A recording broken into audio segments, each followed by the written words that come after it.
Okay, we're here. Hello, everybody. Welcome to the big show here.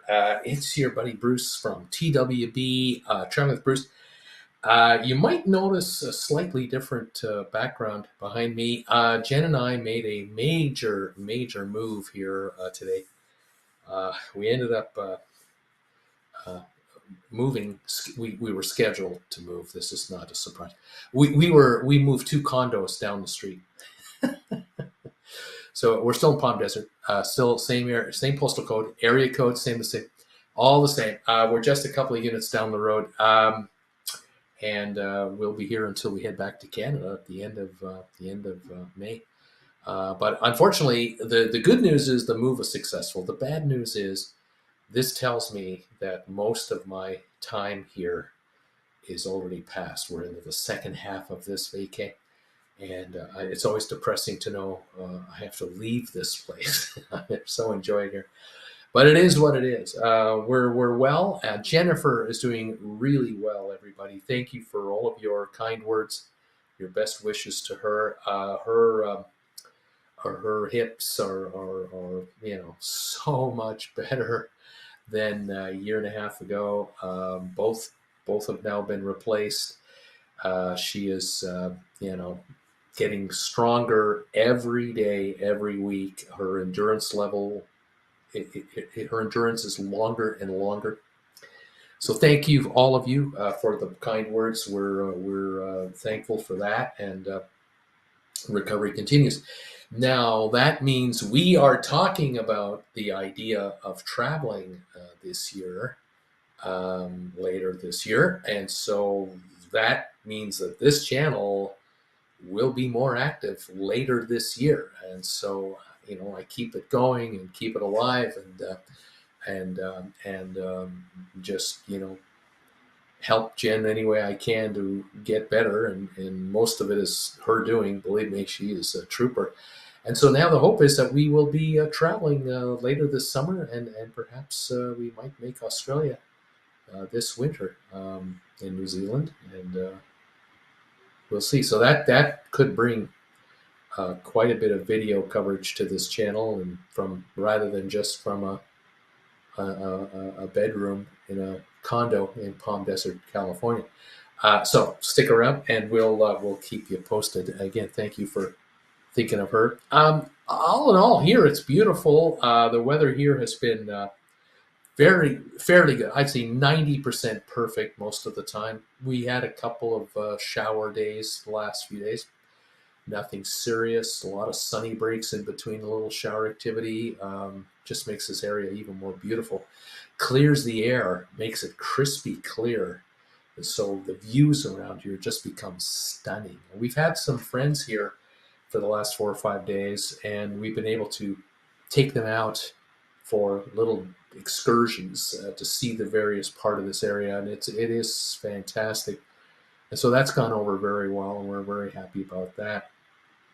The food here is great, and we have all the conveniences of any large city anywhere, but in a smaller setting. Very nice.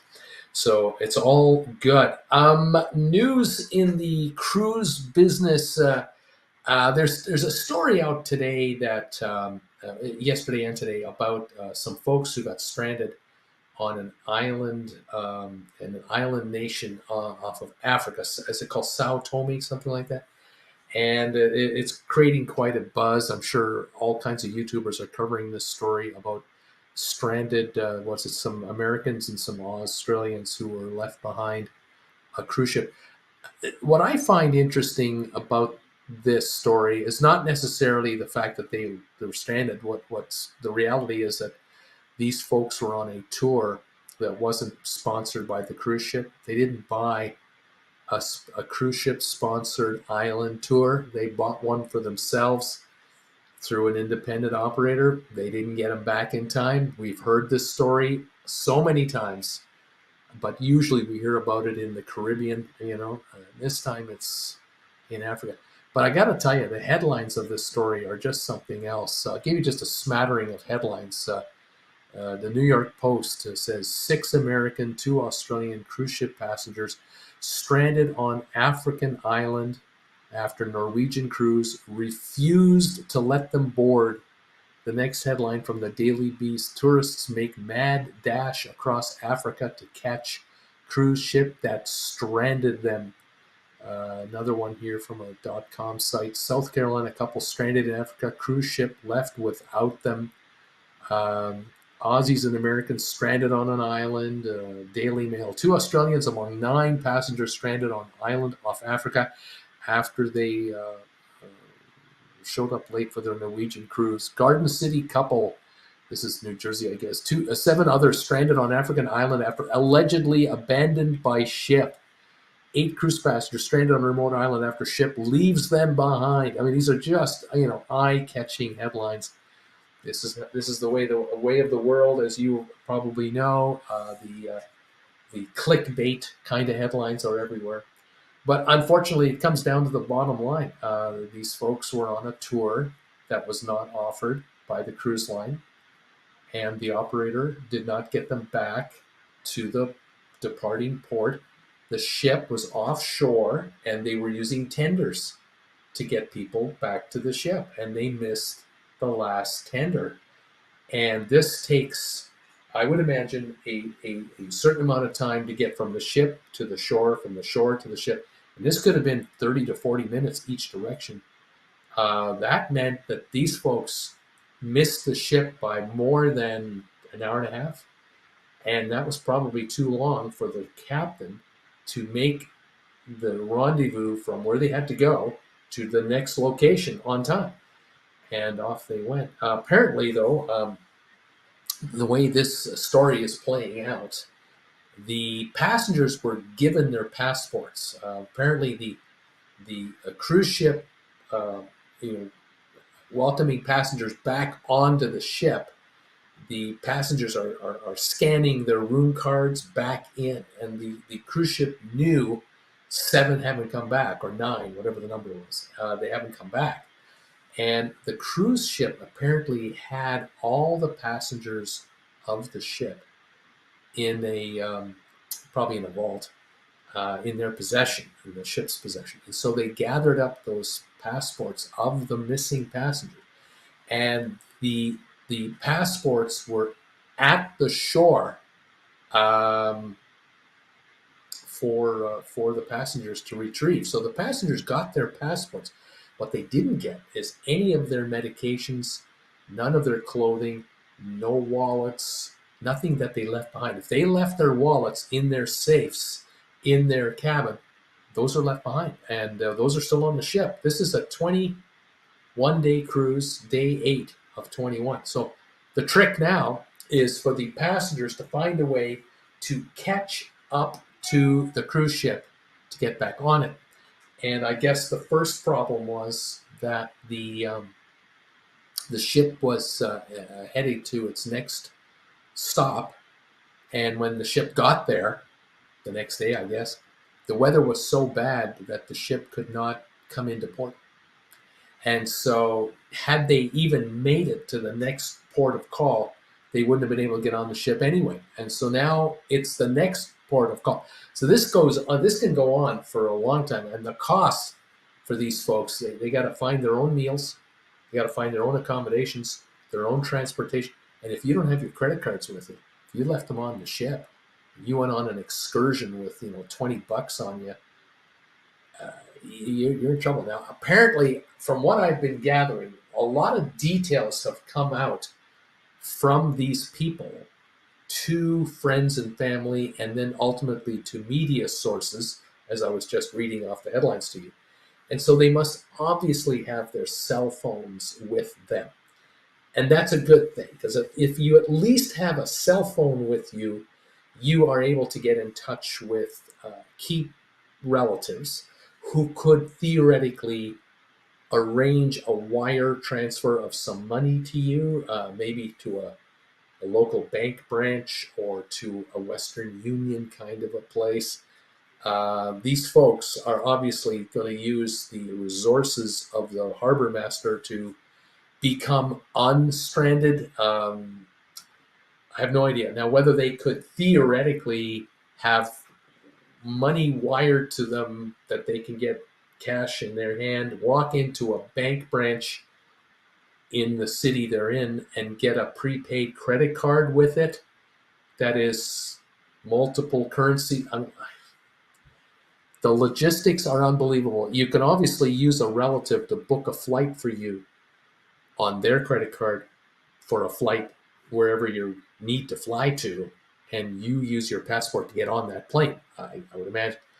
But I don't know about visas. I don't know about what kind of vaccines you have to have had to be in any of these countries. There's a difference between traveling by ship and not. I mean, it's just a nightmare, a nightmare. Anyway, that's a story that is making the rounds. Is it the fault of Norwegian? You can't blame Norwegian. You really can't. It's unfortunate. It happens. Is it the fault of the passengers? Ultimately, it's your responsibility to get back to the ship on time if you are not involved with a shore excursion. And this is where you have to eat the price. Sometimes you have to say, I know I am paying too much for this excursion. I can do better on my own. But there's one thing that I get if I take the shore excursion offered by the cruise line. I'll get back to my ship because that the captain now knows that Norwegian customers are held up, not passengers who've decided to go their own way. It's kind of, yeah, it's going to make for an interesting news. We'll hear more about this, I'm sure, going forward. Thank you all for joining me today. Steve R is here. Sharon is here. Number 2 tonight, thumbs ups. Thank you. We might be absent for some of the action because we're going to be talking to our kid in a little while. Welcome, though. Alan Carter, number 3. Robert is here, number 4. How you doing, Robert? Ken, correct.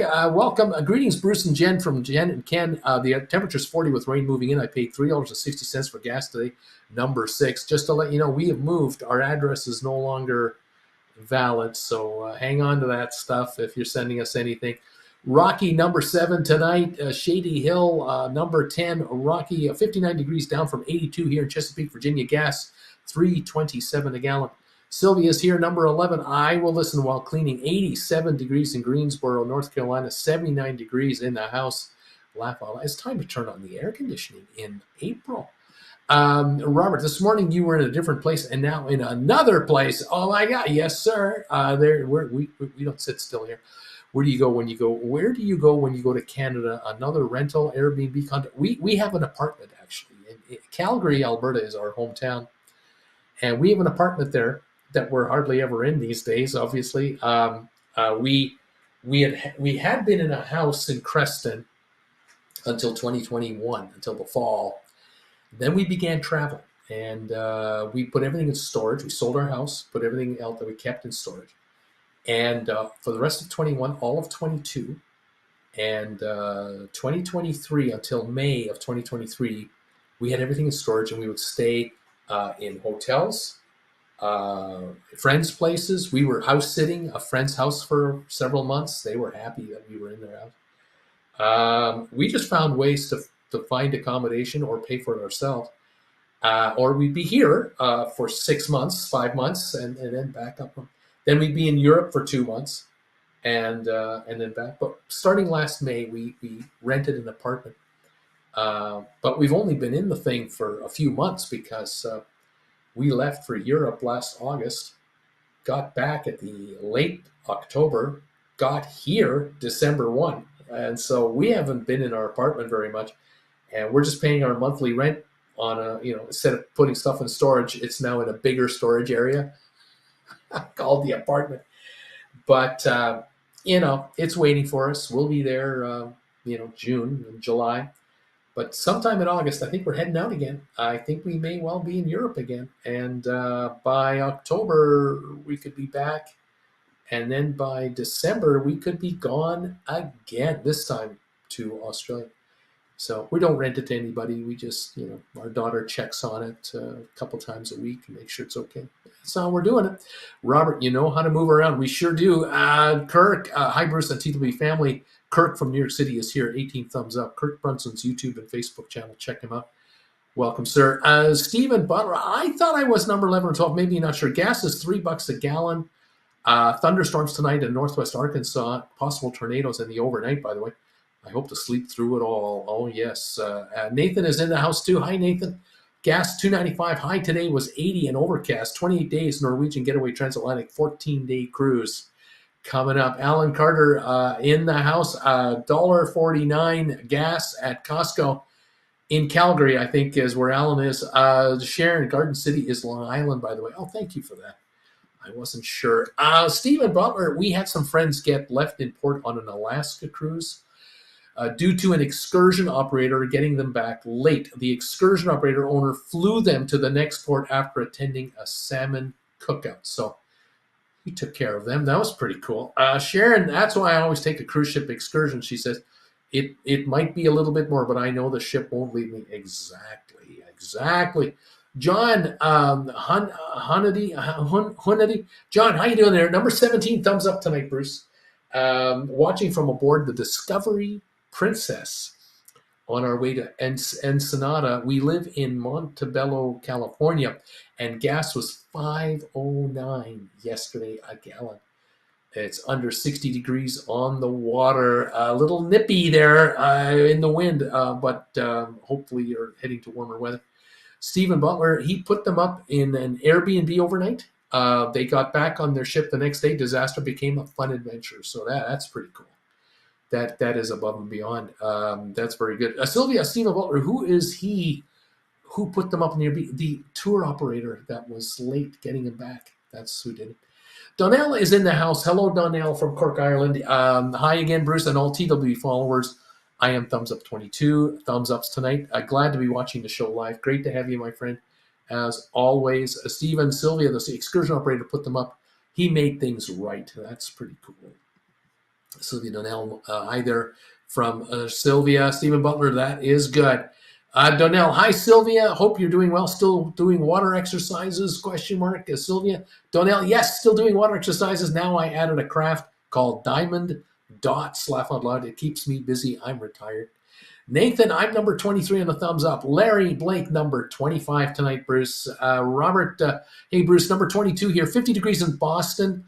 Robert Bland, just returning from a terrific cruise to the Caribbean on the Celebrity Apex. That would have been nice.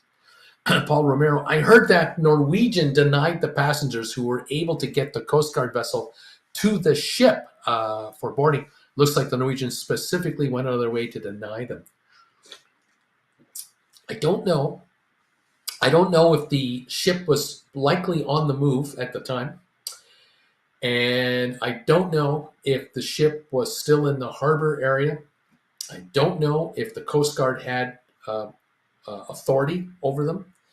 They may have been in international waters already. Again, I don't know any of this. And there's rules that the captain has to follow that he might not be allowed to, one, stop the ship, two, allow transfer of passengers while moving. Again, this is, you're going to get the Norwegian version, which is all sugar-coated with niceties and covering their butts. And then you're going to get the passengers' version of what they think really happened. And we have to sort of cut down the middle and try to figure it out. But it wasn't good, was it? It's not good. Sylvia, that's good. You have a rental apartment, but watch out for those squatters. Laugh out loud. I'm sure you've heard about them in the States. Yeah, no, we're fine. We have no problem with that. Our apartment is a secured a place, and the landlord knows we're not there, and yeah, all is well. And Nikki, hi from Roger in Jacksonville. Oh, from Nikki who passed away. Roger is in the house. How you doing, Roger? It's great to have you in Jacksonville, Florida. 26 days until first cruise of 2024. Right on, buddy. Right on. Taking advantage of the Brightline BOGO offer, Orlando to Fort Lauderdale return. Buy one, get one. Right on, man. That's awesome. Patty is here saying hello, Bruce. We're thumbs up number 30 tonight.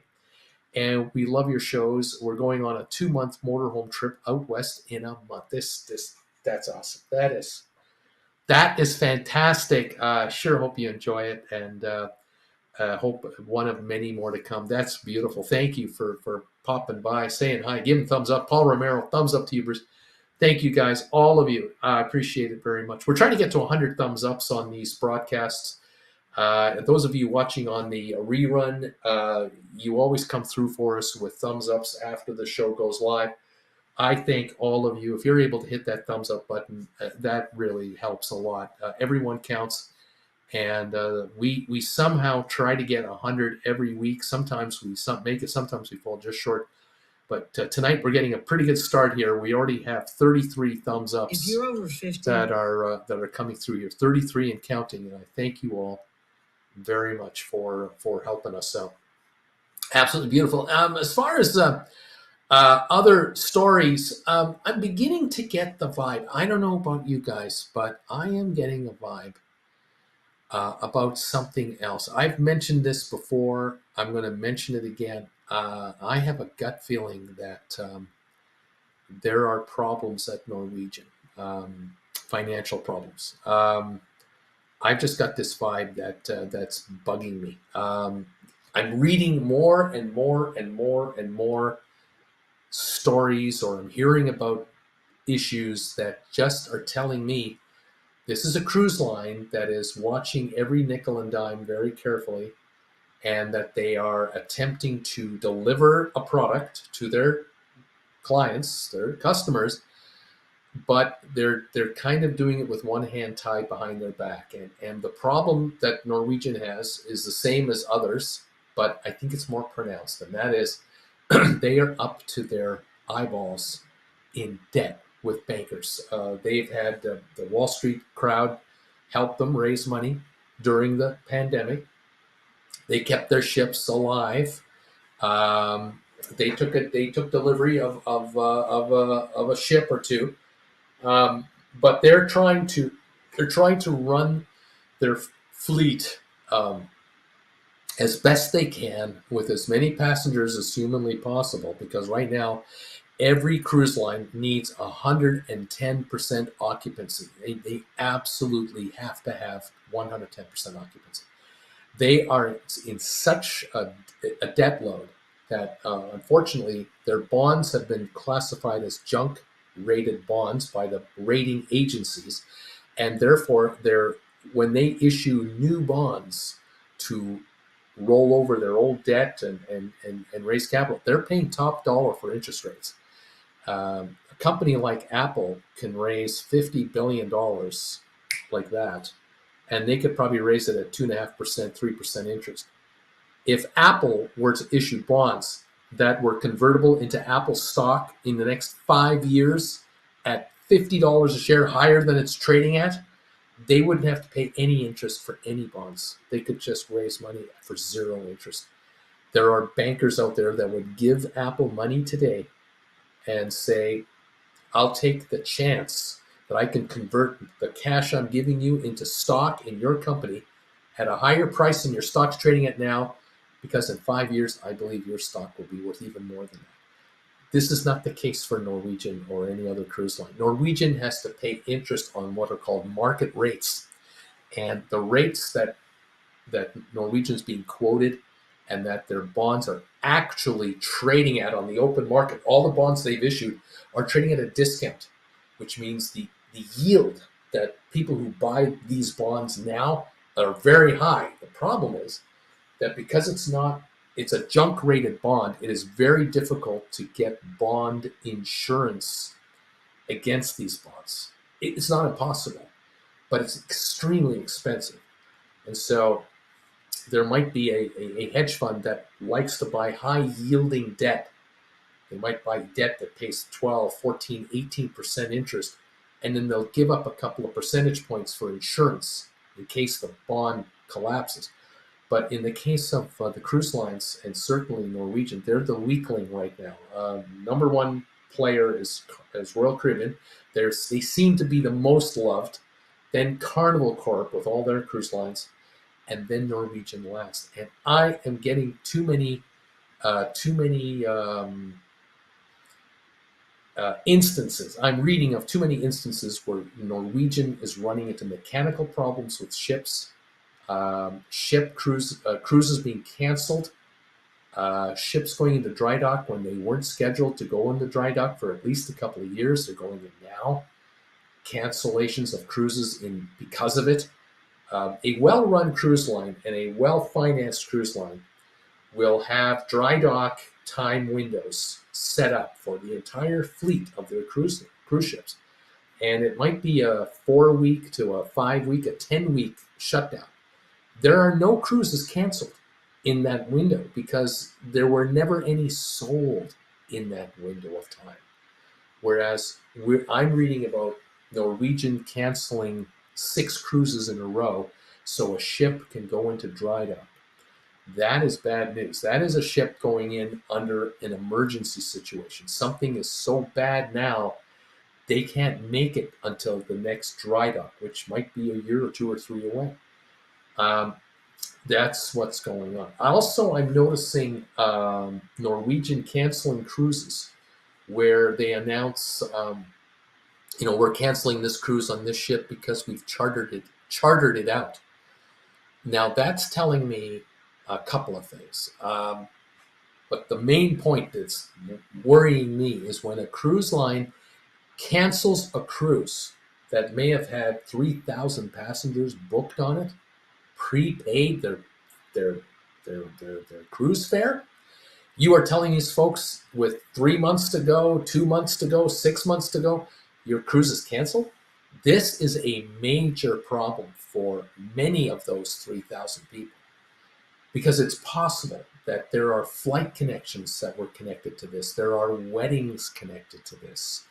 There are family reunions connected to this.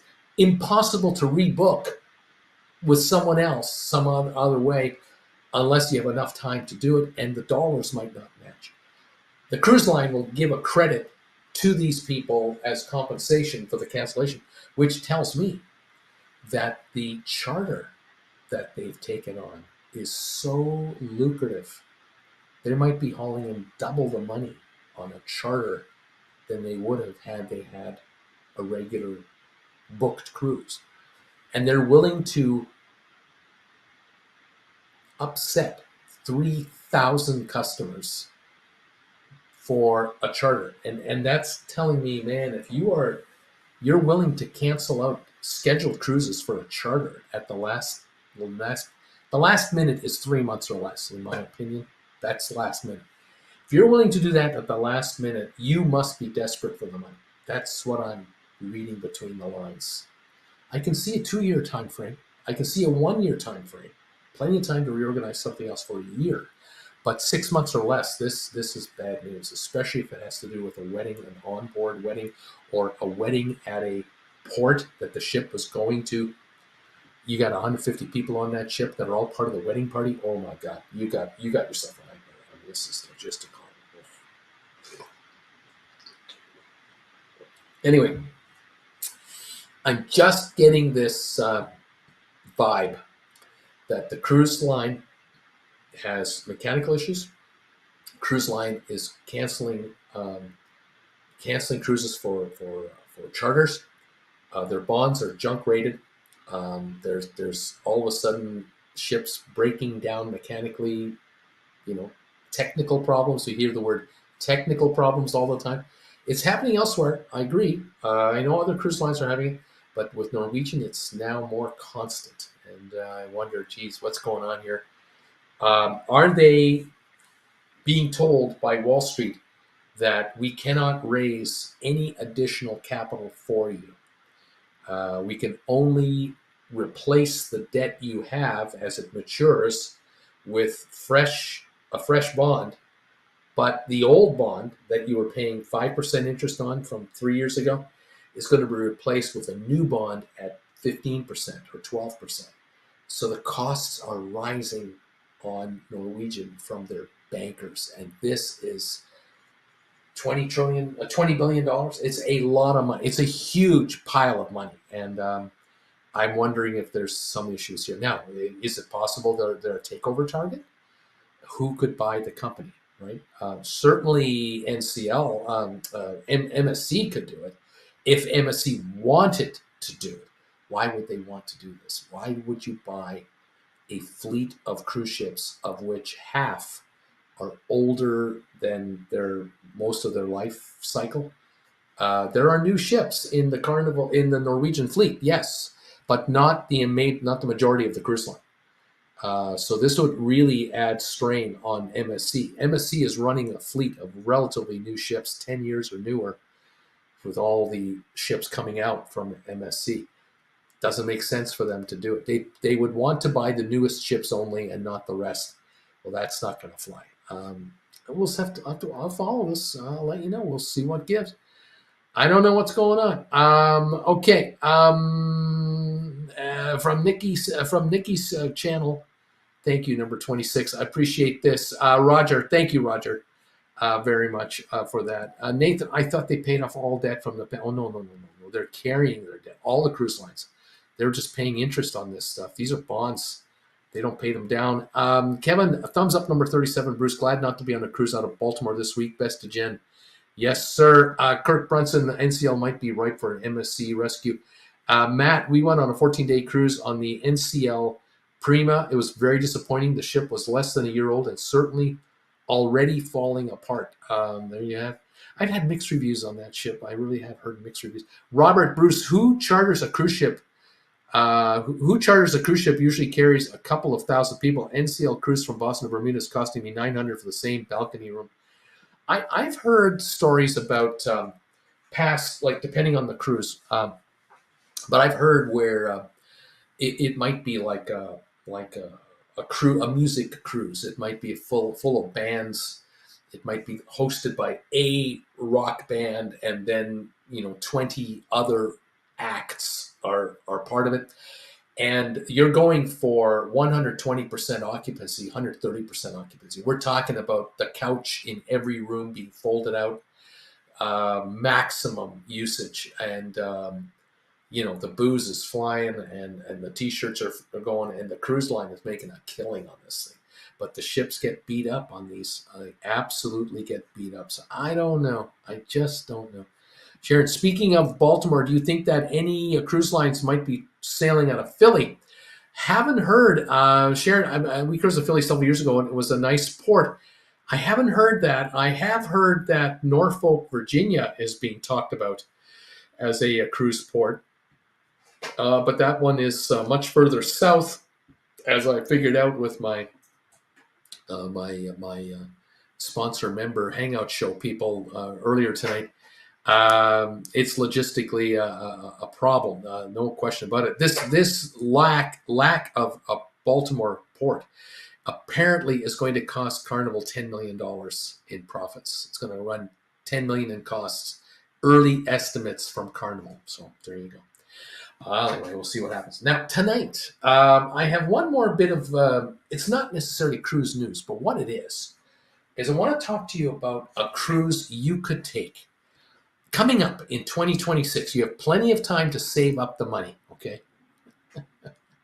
So if you're playing the lottery, and in the next year and a half, you run into some dough, or you watch my other channel, Stock Markets with Bruce, and you learn how to write stock options over there, which is what I talk about all the time, you might be able to write enough stock options to afford the cruise I'm going to talk to you about. Now, I have a cruise here on a 6-star cruise line that is 129 days long, but I have also been able to break down the cruise for 3 other segments that you could take, where you could take a chunk of the cruise instead.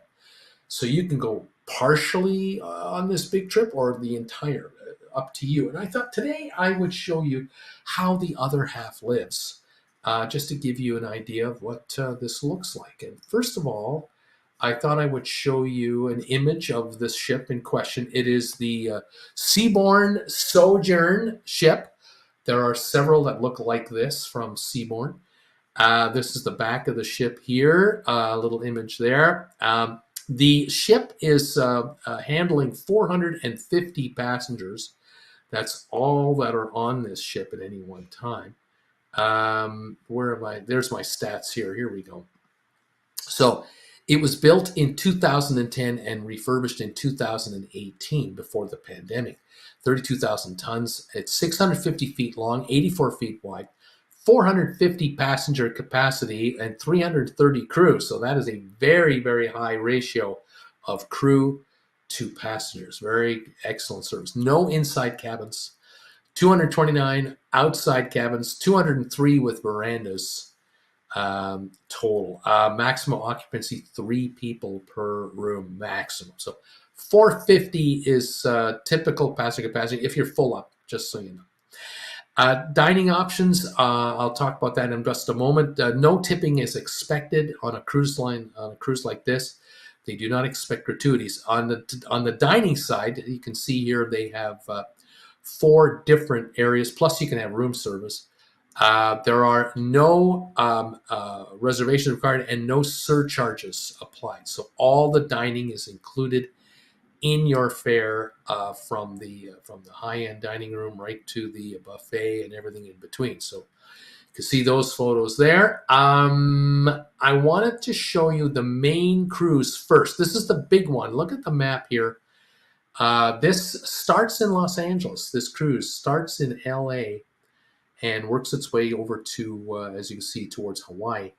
And then we head south across the equator. You can see it going southern hemisphere, Bora Bora, Papati, and then towards the west, heading eventually to New Zealand, where the ship will go around New Zealand and catch all kinds of ports. Then end up in Sydney, Australia, and then look at the trip around almost all of Australia. That's exciting excursion there. Then into Indonesia, up in towards the Philippines, Hong Kong, eventually getting to Japan. Look at all the stops in Japan. Phenomenal number there. And then from Japan over to Alaska, Kodiak, down the coast, and you end up in Vancouver, British Columbia. This cruise is 129 days. This is serious.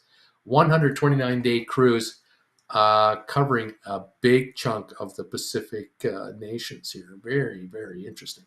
Now, how you sitting down? Here's the cost of the entire trip. The entire trip will either run you $73,000 or will run you $88,000 per person in a brochure suite, the suite or the balcony suite. Some are these balcony suites are a little larger than the other suites, but there you go. There's your pricing right there. This includes all gratuities, unlimited internet, and all alcoholic and non-alcoholic beverages. There are no specialty restaurants. So a lot of the extras that you pay for on other ships are already included. They do have a $300 onboard credit available if you're booking this through vacations2go.com. That is the basics. Here again is the itinerary. You can see the leaving of Los Angeles from from LA, January the 6th, 2026. So that is a year and 8 months from now. So you have plenty of time, 20 months to put up the cash and take this trip. You can see where you, after 6 sea days or so, you're in Hawaii for a couple days. Then you've got another whack of sea days, and you come out to Bora Bora. It's over to the Society Islands, into Tahiti. Then you have some more sea days. You get to Fiji, Vanuatu, New Caledonia. By the 7th of February, 8th of February, you're now in New Zealand. Look at the New Zealand stops. You are doing New Zealand from the 9th of February until the 20th of February. That's quite a number of stops. Then a couple of sea days, 3 sea days to get to Australia, 2 nights in Sydney, 2 nights in Melbourne, then Tasmania. So now the Australia adventure begins from February 24 until March 21, a month, almost a month of Australia. This is a real trip. Over to Perth and Broome and Darwin at the far north. Then you're heading to Indonesia, including Bali. And then you're going to the Philippines. Then 2 nights in Hong Kong, April 4, April 5. You then head over to Taiwan. You're now doing Japan from April 9 until, look at that, April 30. Until April 30. Just go back again. You're talking 3 weeks, Japan. So a long stretch of New Zealand, Australia, and Japan. Three distinct cruises here.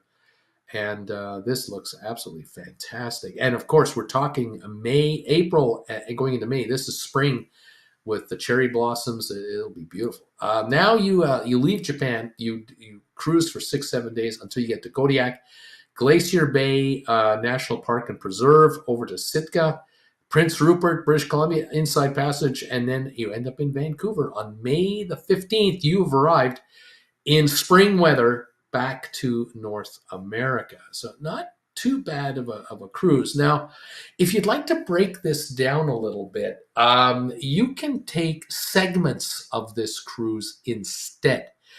And this segment here is available.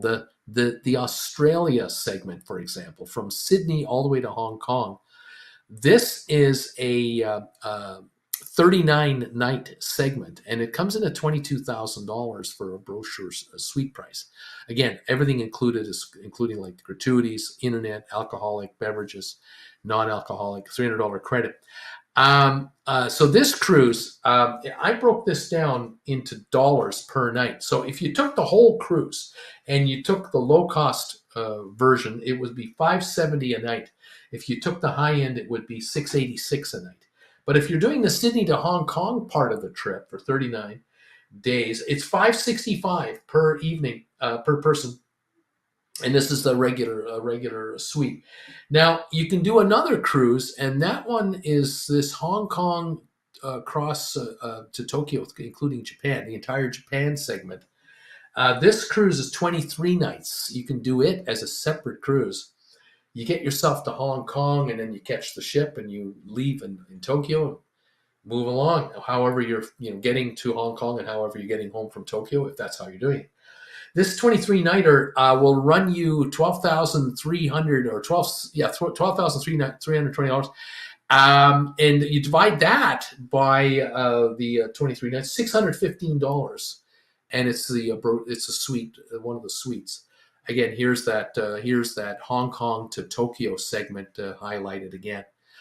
And the last one I have is this version from Tokyo and seeing more of Japan, and now getting all the way to Kodiak and Vancouver, the last segment. And this one here is 22 nights for $8,200 or $9,700 on a per night rate, $374 for the $8,200 segment, or $445 a night for the $9,700 segment. Plus, you get the $300 credit. So this version, this particular stretch is cheapest because there's a lot of sea days in there. But you do get Japan, and you do get Vancouver. Obviously, with Alaska, you can, of course, combine this trip and this trip. You can put the two together, and so now you get the 20 nights plus the 22 nights. It's 42 nights, and you're going to pay $8,200 and $12,300, $20,500, getting you from Hong Kong all the way to Vancouver. That is also possible in a 6-star luxury cruise ship. Again, give me some more shots of this ship here. Here's one of the shots from the back of the ship. You see that wonderful hot tub. There's got my name on it, I'll tell you that. Here is another shot of that. And then, of course, your rooms can be, these different styles. You have to check with your travel agent to confirm which one you're going to get. And, of course, the ship will be in Sydney, Australia. Grab that, get to Sydney and take it from there. Or go to Sydney, I guess. There's all kinds of combinations available on these, but some of them are interesting how they are a little bit more than the regular average cost per night, or segments are cheaper in some cases. Here's a restaurant picture of the main dining room. Very nice. And here we have the buffet picture. Not a bad looking buffet over there. And then we have this retreat area here. Look at that. That's pretty nice. I doubt there are any children on this ship. I doubt it. Look at that spa picture. Those heated ceramic loungers. Yes, the service definitely available. Like I said, crew members everywhere. I think that the passenger in that hot tub is enjoying her scenery and enjoying the service. Absolutely having a wonderful time. And of course, here's a spa uh, pool. I love that thing in the middle there, that shower head that's shooting the water down there. Oh, that's got to feel pretty good on the back and the shoulders, don't you think? That's got to be kind of nice. Oh yeah, baby. How about something like that? Grabbing this ship here for one of these trips. You want to do the whole thing. Here is your entire cruise. Again, look at that, from LA to Hawaii to Bora Bora, down to New Zealand, all around New Zealand, all around Australia, then into Hong Kong and up through Japan and back. This is a stunning vacay. I would say might be might be bucket list worthy. I would say something to think about there, guys. Anyway, anyway, there you go. Good times could be had by all. Let me know if you like that. Wouldn't that be kind of a neat cruise for this channel to go on? I don't think Jen would allow it. I don't think Jen would want to be on a cruise ship for 129 consecutive days.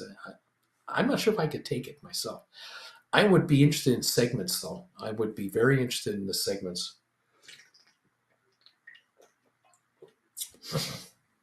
That could be very, very interesting indeed.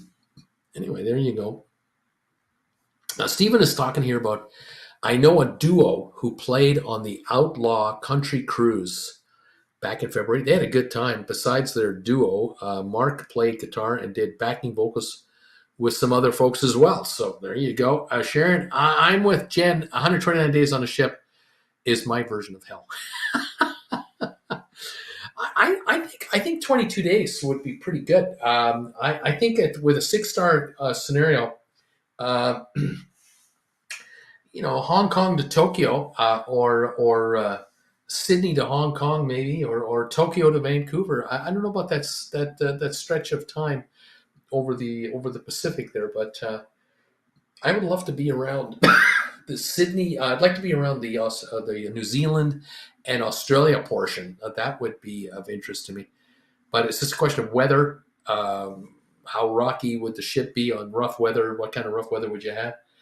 It is summertime down there, more summer than winter, isn't it? If we're dealing with April, May, not sure. More fall, I guess. Fall weather, yeah. But wow, that those pictures of that ship are pretty appealing to me. I think I'd be pretty interested in that. I don't know. You'll have to decide for yourself if something like that is ever for you. Thank you, everyone, for being with us here today. 43 thumbs ups and still counting. I appreciate these. If you're able to hit those thumbs ups for us, give us a little forward momentum, I would appreciate it. Those of you on the rerun out there, if you would kindly hit that thumbs up button, that would be much appreciated. Remember, the motto of the story today is it might not be a good idea to take one of those shore excursions where you're not going with the cruise line sanctioned shore excursion. You may want to go on any tour you're going to take. Let the cruise line be the ones who sold it to you. I know when Jennifer Jr. and I were on our cruise in the Mediterranean on the Norwegian Jade, we had a full day in Rome, and we had a 50-mile bus ride from the ship to Rome itself and back, and a full day in Rome. And we were looked after. We were never left behind. The bus made it with time to spare. There were no one was nervous about missing the ship. The ship knew where we were. There were like 40 buses of passengers going all over the place in Tuscany and other places for this day's outings, and we felt wonderful. Lunch was included in our tour in an Italian restaurant in Rome. We enjoyed it. We really enjoyed it. Everybody on the bus was having a great old time, and people were talking to each other about it. And It was very nice, and we did a similar day, an outing day for Florence and Pisa, and it was wonderful. We were off the ship for 7 hours, lunch included on that one. We did Florence in the morning, had lunch, and we did Pisa in the afternoon, and back to the ship, and no worries whatsoever. Got back to the ship, went to our cabin, put on our bathing suits, grabbed our morning coats, went to the spa, and Jen Jr. and I, she had her women's section of the spa, I had the men's section, and we just relaxed in that hot spa water and got all relaxed. And then we were ready for dinner. We got changed up and went to dinner and talked about our day. It was wonderful, absolutely a wonderful time. Lots of photos for memories, and we did the same with a half a day outing for Monte Carlo, and we had a half a day tour for Herculaneum, where near Pompeii in Italy, where the volcano Mount Vesuvius buried Herculaneum under 80 feet of ash, and that was a fantastic tour, absolutely fabulous tour. I want to do that tour again, and I want to take Jen with me. So hopefully that will happen someday soon.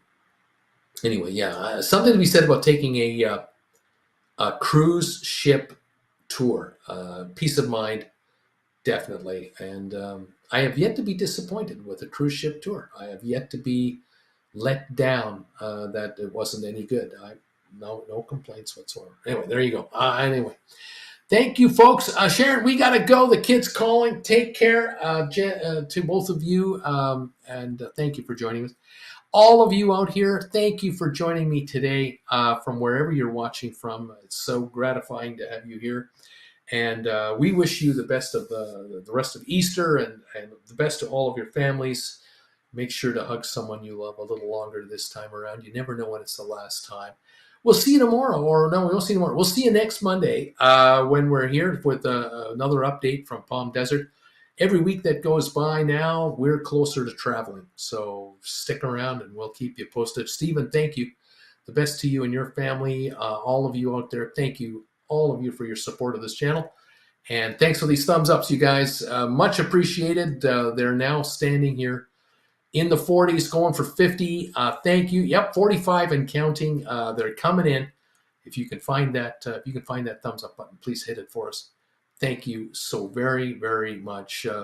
Wish you all the best of the best.